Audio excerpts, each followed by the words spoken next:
আজ বানিয়েছি ধনেপাতা কাঁচা লঙ্কায় ডিম ভাপা। তোমরা তো অনেকেই অনেক রকমভাবে ডিম রান্না করে খেয়েছো। একবারে ধনেপাতা কাঁচা লঙ্কায় ডিম ভাপা করে খেও, কতটা সুস্বাদু হয় রিভিউটা তোমরা নিজেরাই দেবে। এই রান্নাটায় কোনো ঝামেলা নেই। তোমরা যারা নতুন নতুন রেসিপি রান্না করতে পছন্দ করো তারা অবশ্যই এটা ট্রাই করতে পারো। তার জন্য প্রথমে আমি 8টা ডিম সেদ্ধ করে খোসা ছাড়িয়ে নিয়েছি। অন্যদিকে শিলপাটায় 2 চামচ সর্ষে, 1 চামচ জিরে ও 1 চামচ তিল দিয়ে আমি একটা পেস্ট বানিয়ে নেব। এখন সেই বাটা মশলাটা একটা বড় সাইজের টিফিন বক্সে দেব আর বাটি ধোয়া 1 বাটি জল দেব। স্বাদ মতো লবণ, হলুদ, হাফ চা চামচ লাল লঙ্কার গুঁড়ো দিয়ে একটু মিশিয়ে নেব। এখন কড়াইয়ে তেল গরম করে লবণ ও হলুদ দিয়ে ডিমগুলো আমি হালকা আঁচে লাল করে ভেজে তুলে নেব। ডিমগুলো ভেজে এখন আমি সেই টিফিন বক্সের মধ্যে দেব। আমি দুপুর আর রাতের জন্য রান্না করেছিলাম, তাই 8টা ডিম দিয়েছি। তোমরা ডিমের পরিমাণটা কম বেশি করতে পারো।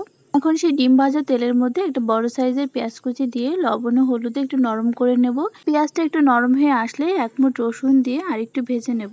পেঁয়াজ ও রসুনটা ভাজা হয়ে আসলে এখন সেই পেঁয়াজ ভাজা রসুন ভাজাটা তুলে আমি সেই টিফিন বক্সের মধ্যে দিয়ে দেব।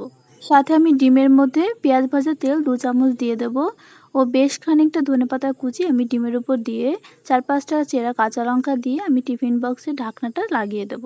এখন আমি টিফিন বক্সটা 20 মিনিটের জন্য ভাপে বসিয়ে দেব।